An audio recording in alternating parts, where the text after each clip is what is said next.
오늘도 레전드 채널을 방문해주셔서 대단히 감사합니다.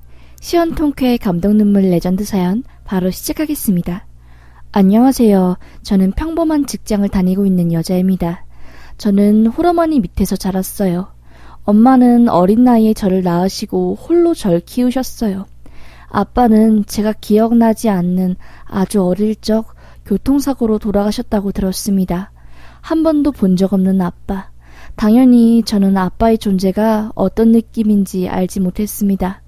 엄마는 저를 키우기 위해서 안 한 일이 없으셨어요. 남들한테 천대받는 직업이란 직업은 다 하셨다고 보면 돼요. 어린 나이에 험한 일을 한다며 어른들께 손가락질도 많이 당했고 위협당할 뻔도 있다고 하셨는데 저 키우기 위해서 꿋꿋하게 버텨내신 거였죠. 그렇게 엄마는 힘들게 일하시는 와중에도 저한테 사랑은 아낌없이 주셨어요. 학교에 도시락 싸가야 하는 날이면 우리 딸 기죽이면 안 된다고 하며 꼬깃꼬깃 10,000원짜리를 가지고 햄이랑 참치 사서 고기 생선 반찬으로 가득 채워주셨어요. 평소에 엄마는 돈 없다고 하며 물에 밥 말아 묵은지에서 드시고 하셨는데 딸은 안 그랬으면 좋겠다 하며 해주신 거죠. 그 때문인지 저는 일찍 철이 들었던 것 같아요. 엄마 속썩이면 안 되겠구나. 내가 열심히 공부해서 내 밥벌이 야무지게 하고 우리 엄마 책임져야겠다고 생각했어요. 그래서 항상 친구들이 놀 때 저는 공부하고 책 한 페이지라도 더 보려고 노력했던 것 같아요. 제가 학교 다닐 때 제일 속상했던 거는 학부모 참관 수업이 있었을 때예요. 엄마가 일하는 도중에 잠깐 시간을 비워서 저 보러 오셨어요. 다른 부모님들은 최대한 꾸미고 오시고 정말 가장 비싼 가방 들며 서로 누가 잘났나 뽐내고 있었는데 저희 엄마는 막 일하다 오셔서 머리도 헝클어져 있고 앞에 돈주머니 가방 걸치고 급하게 오시느라 복장도 엉망이었거든요. 저는 엄마가 어떤 모습이어도 좋았습니다. 그냥 엄마가 와줬다는 자체만으로 싱글벙글이었는데 다른 친구들 엄마께서 엄마를 무시하는 게 은연중에 느껴지더라고요.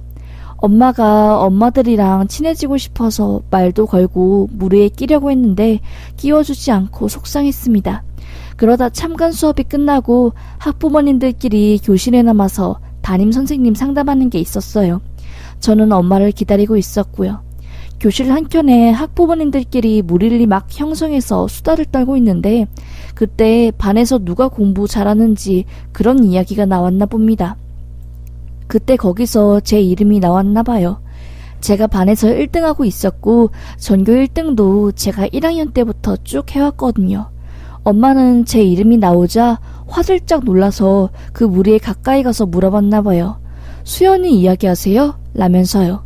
그때 아줌마들은 뭔데 끼어들지? 이런 표정으로 쳐다보다가 그냥 무시했는데 엄마가 수연이 내 딸이에요 라고 하니까 아줌마들 표정이 완전 돌변해서 헤익 하면 놀랬다는 거예요.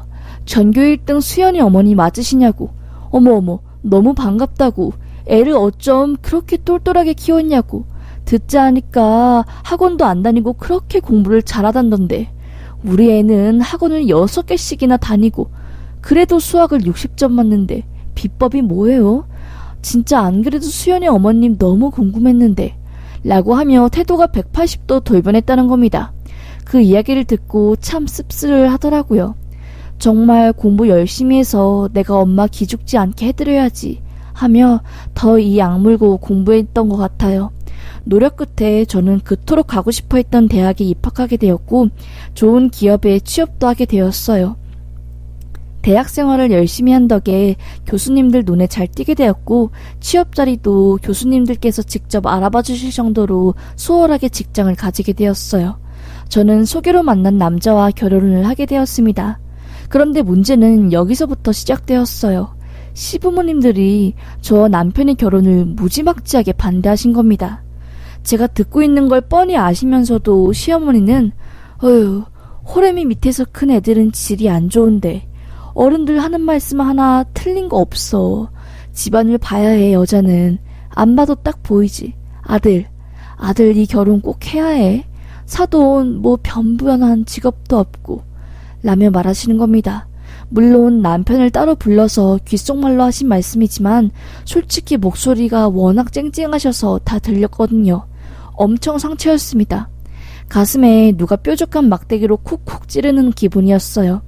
제가 표정이 굳어있자 남편이 눈치를 챈 건지 미안하다고 너가 이해 좀 해주라고 대신 사과하겠다며 우리 엄마가 워낙 허례허식 따지고 그런 게 심하니까 나도 정말 이해가 안 돼 라며 대신 사과하더라고요. 저는 울컥했지요. 내가 우리 엄마 무시하는 집안에 시집 가야 하나? 굳이? 라는 생각이 들었지만 그냥 남편만 생각하고 결혼을 진행했습니다. 상견례 자리에서도 시모는 엄마에게 틱틱거리면서 누가 봐도 무시하는 말투로 비아냥거렸고요. 은근하게 무시하는 말투 아시나요? 어떻게 그렇게 열심히 사셨어요? 정말 기가 셀 것 같아요. 억척스럽게 살면 그게 얼굴에 나이 들면 다 티가 나잖아요. 지금부터 관리 열심히 하세요. 라면서 은근 사람 무안하게 만들고 워낙 착하고 바보 같을 정도로 사람을 좋아하고 순한 우리 엄마는 그저 당신 걱정하는 줄 알고 고맙다며 기분 좋아하셨고요. 속에서 부글부글 끓어올랐지만 남편이 제가 화난 걸 눈치채고 손을 꽉 잡더라고요. 상견례 끝나고 정식으로 남편이 엄마한테 사과하고 뭐 또 그렇게 마무리가 됐죠. 엄마는 왜 사과하냐고 하나도 기분 안 나쁘다고 하면서 오히려 달래줬고요. 우여곡절 결혼을 하게 되었고 알콩달콩 잘 살고 있었습니다. 그러다 저희 엄마가 살고 계신 동네에 화재가 엄청 크게 났어요. 그때 지역 뉴스에도 계속 방송될 정도로 큰 불이었습니다. 엄마가 살고 있는 집 뒤에까지 새까맣게 탈 정도로 심했어요. 엄마는 잠결에 탄내가 진동해서 겨우 빠져나올 수 있었고요. 다행히 불이 전체적으로 번지지는 않았지만 탄냄새가 온 집안에 배어있고 오래된 집이라 화재로 다시 복구하기 힘들다는 판정을 받게 되었어요. 임시 거처가 마련되었지만 변변치 않았고 집을 허물고 다시 새 보금자리를 마련할 때까지는 기약 없는 시간이 있었어요. 저는 엄마를 집으로 모셨습니다. 남편한테도 말했지요. 엄마 갈 곳 없고 집 마련될 때까지만 당분간 우리 집에서 모시고 싶다고 하면서요. 남편도 흔쾌히 허락을 했습니다. 마음 여린 엄마는 자식 집에서 신세 진다며 너무너무 미안해하셨어요. 민폐 끼치면 안 된다고 새벽 일찍 일어나 밥 차려놓으시고 저희가 직장에서 퇴근하기 전까지 설거지며 빨래며 전부 싹 해놓으실 정도였어요. 제발 하지 말라고 해도 엄마는 괜찮다고 늙은이가 쉬면 뭐하냐며 하셨고요. 사실 저는 엄마가 집에 오셔서 너무너무 좋았습니다. 저희 집이랑 시댁이랑 걸어서 10분밖에 안 걸렸고 시어머니는 동네에서 가게를 하고 계셨거든요. 항상 가게 음식 남으면 그걸 바리바리 싸서 늦은 밤에 비밀번호 누르고 집에 들어와서 그걸 두고 가세요. 그냥 두고 가시면 말을 안 하죠. 본인 아들 밥 챙겼냐? 애 입맛이 없댄다 하면서 온갖 잔소리를 다 했고요. 스트레스가 이만저만이 아니었습니다. 집 비밀번호 절대 안 알려드리려고 했는데 한번 난리가 나서 어쩔 수 없이 오픈했고요. 그러다 엄마가 집에 들어오시니 시모께서 한 번을 안 오시더라고요. 제 입장에서 너무 편하고 좋았지요. 그런데 시모가 단단히 화가 나셨나봐요. 남편한테 왜 우리 아들 불편하게 지 멋대로 사돈 댁을 집안에 끌어들이냐고 빨리 너가 며느리한테 말해서 쫓아내라고 하면서 뒷담을 엄청 깠나 봅니다. 눈치 없는 남편은 또 저한테 쪼르르 와서 이런 말 들었다고 어떡하냐고 하며 저한테 물었고요. 어처구니가 없어서 그냥 한숨 푹 쉬고 말았습니다. 그렇게 하루하루를 지내고 있던 중 엎친 데 덮친 격으로 시어머니께서 허리 디스크가 터지신 거예요. 한 발자국 걸을 수도 없을 정도로 엄청 고통스러워 하셨고요. 음식점을 운영하시는 어머님께서 아프자 문을 닫아야 할 상황에 놓이게 되었던 거죠. 시모께서 운영하는 음식점이 그렇게 잘 되는 곳도 아니고 하루 벌어서 재료값 월세 딱딱 주면 딱 인건비 나올 정도였거든요. 그렇기에 문을 닫지 못하니 발등에 불이 떨어진 겁니다. 당장 사람을 구할 수도 없고 발만 동동 구르고 있을 때 저희 엄마께서 본인이 하겠다고 사돈댁 어려운데 도와주는 게 가족 아니겠냐면서 선뜻 도움의 뜻을 비추셨어요. 시모는 감사하다고 부탁 좀 드리겠다고 하며 일주일 정도 가게를 비웠습니다. 엄마가 저 키운다고 식당 일을 많이 해보셔서 특별한 인수인계 없이도 척척 해내셨어요. 걸을 수 있을 정도가 된 시모께서 가게 마감하기 전에 잠깐 와서 마무리하고 가는 정도였고요. 그런데 저희 엄마가 시모 가게에 도와주는 게 전 너무 마음에 안 들었어요. 사돈이 도와주면 감사하다고 하며 미안해하는 게 정상인데 시어머니께서는 저희 엄마를 무슨 알바생, 직원, 종부르듯이 엄청 깐깐하게 대하시는 겁니다. 설거지 제대로 하셔야 되고 묵은 때도 꼭 좀 벗겨야 돼요. 어쩌고 저쩌고 하며 아랫사람 보듯이 구셨어요. 그 모습을 보고 제가 화가 나서 엄마한테 하지 말라고 했는데 세상 착한 엄마는 괜찮다고 사돈이 아파서 가게에 걱정 많이 되니 그런가 보다 하고 넘기라고 그랬죠. 그런데 일이 터진 겁니다. 지금 생각해도 부글부글 화가 끓어오르는데 엄마가 가게 일을 하고 있을 때 마감을 하러 온 시모께서 가게 안으로 들어오신 겁니다.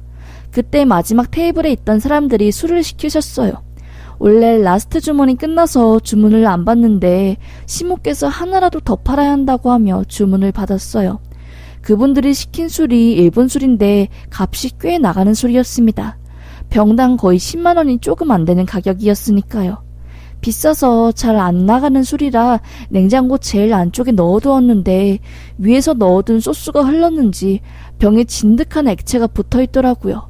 엄마는 그 병을 들고 세수대에 가서 수세미로 그 진득한 부분을 닦아냈지요. 그리고 얼음이랑 잔들 정리해서 나가려고 하는데 순간 엄마가 그 술병을 떨어뜨린 겁니다. 그런데 그걸 보자마자 시모가 엄마 뺨을 때리는 겁니다. 정확히 말하면 볼이랑 목 사이 있는 부분을 손으로 밀쳐낸 거예요. 완전 미쳐버린 거죠. 순간 시모는 본인도 놀랐는지 죄송하다고 하며 이게 얼마짜린데 왜 그렇게 신경을 안 쓰세요? 하면서 씨발 거렸나봐요. 정말 한평생을 참고 살았던 엄마는 그때 완전히 자존심이 무너져 엉엉 울며 저한테 와서 이 모든 이야기를 해주신 거였고요. 저는 이야기를 듣자마자 정말 꼭지가 돌아버렸습니다.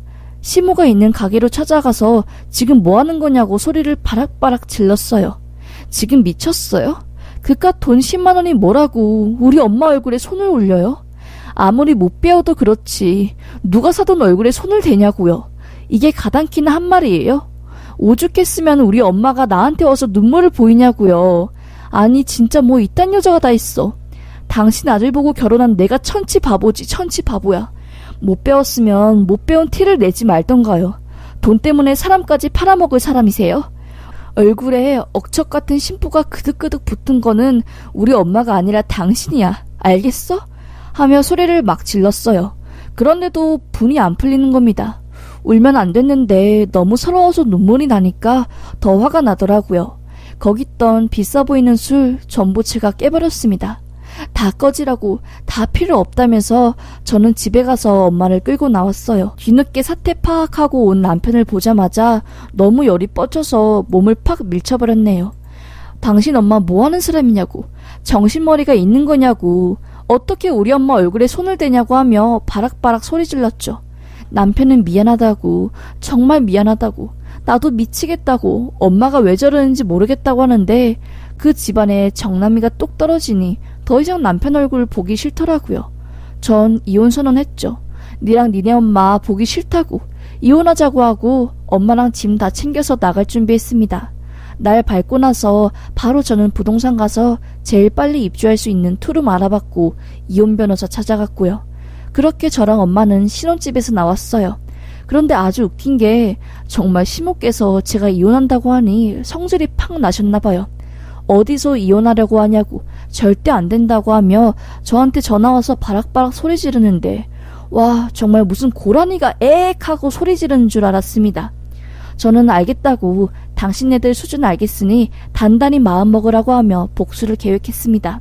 남편은 자기 엄마 무서워서 아무 말 못하고 깨갱하고 있는 모습을 보니 그냥 똑같은 사람처럼 보이더라고요. 저는 일단 사돈을 폭행죄로 고소했어요. 그리고 사돈네를 아주 풍비 박살낼 계획을 했습니다. 제가 프랜차이즈 회사를 다니고 있었어요. 실적도 엄청 좋고 원래 스타트업으로 시작해 상장까지 할 정도로 큰 회사라 제가 회사에서 영향력이 좀 있었습니다. 보너스를 지분으로 받기도 했으니까요. 본사 직영으로 원래 저희 옆 동네 쪽에 프랜차이즈점을 내려고 했는데 제가 강력하게 저희 동네에 내자고, 그것도 시모 가게 바로 앞에 내자고 추진했습니다. 그 프랜차이즈 업종이 시모랑 똑같은 업종이었거든요. 음식 솜씨도 없고 인테리어도 안 해서 엉망진창 낡아빠진 시모 가게를 한 번에 망하게 하기 위한 좋은 기회였지요. 그렇게 저는 회사 힘을 빌려 시모 가게 바로 앞에 프랜차이즈 직영점을 차렸습니다. 어차피 그 근처에 나이트도 있었고 상권 자체는 좋았거든요. 일석이조였죠. 폭행으로 고소당한 시모는 벌금형이 나와서 저한테 죽인다 뭐한다 협박을 엄청 했습니다. 저는 싹 다 무시하고 복수를 위해 참고 기다려왔습니다. 그렇게 시모 가게 바로 앞에 회사 가게를 오픈했어요. 오픈 첫날부터 사람이 바글바글 했습니다. 반면 시모 가게는 썰렁하더라고요. 오픈빨이라고 불리는 첫 달이 지난 상황에서도 사람이 너무나 많아서 마감 시간은 연장할 정도였고요. 반면 시모 가게는 사람 한 명 없었고 파리가 날릴 정도였고요. 알바생한테 들어보니 맨날 앞가게 사장, 그니까 시모가 앞에서 어슬렁거리면서 가게 탐방하러 온다고 하더라고요. 저는 그 다음날 일부러 가게 안에 들어가서 시모가 올 때까지 기다렸어요. 역시나 시간이 지나자 시모는 근심 걱정 가득한 표정으로 가게 앞을 기웃거리더라고요. 저는 그때 시모 얼굴을 보자마자 가게에서 바로 나왔습니다. 어머니, 왜 저희 가게에서 어슬렁거리세요? 장사 안 돼서 죽겠죠? 하루에 30만 원 팔아야 인건비 주고 전기세 월세 내는데 5만 원도 안 나와서 죽겠죠. 일부러 제가 회사한테 말해서 어머님 가게 앞에 차리라고 했어요. 쫄딱 망하게 하려고요. 우리 엄마 가난하다고 못 배운 집안이라고 전 무시하셨는데 솔직히 어머님도 별반 다를 거 없는 그냥 평범한 서민이잖아요. 왜 그렇게 사람을 무시하고 깔보세요? 정말 똑같은 사람 되기 싫어서 말 안 하려고 했는데 어머님 추하세요. 그렇게 못되게 구시면 다 돌려받으세요. 지금 보세요. 쫄딱 망했잖아요. 하면서 씩 웃었습니다. 말 끝나기 무섭게 어머님이 제 머리채 잡는데 저는 털끝 하나 안 됐어요. 경찰에 신고해서 깽값 받으려고요. 바로 가게에서 직원들이 나와 어머님을 제지하고 바닥에 내쳤어요. 경찰한테 신고 바로 해서 어머님 연행해 갔고요. 얼마나 꼬시던지 기분이 좋더라고요. 남편은 저한테 전화와서 이게 뭐하는 짓이냐고, 미친 거냐고 소리를 바락바락 질렀는데 그냥 싹 무시했습니다. 결국 시어머님 가게를 접으셨어요. 버틴다고 하다가 도저히 월세를 감당할 수 없으니 포기하신 거죠. 6개월 이상을 마이너스로 장부가 찍혔는데 가게는 쉽게 안 나갔죠. 당연히 어머님은 몇 천만 원이 넘는 권리금 받겠다고 가게 문만 닫고 그냥 월세만 내는 형식으로 몇 달을 버티다가 수천만 원 권리금 포기하고 바로 가게 운영 포기하셨네요. 권선징악을 이럴 때 쓰는 말인가 봅니다. 저는 회사 퇴직금 중간 정산이랑 은행에서 전세자금 대출 받아서 회사 근처로 이사 갔어요. 엄마랑 계속 살려고요. 우리 착한 엄마한테 못 해드린 효도 이제라도 해드리려고요.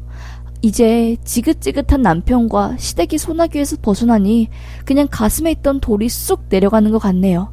엄마가 상처받은 거 제가 다 복수해줘서 그냥 속이 편하네요. 물론 엄마의 상처가 쉽게 낫지는 않겠지만요. 어쨌든 저는 앞으로 엄마 잘 챙겨드리면서 살려고 합니다. 제 사연 읽어주셔서 감사합니다.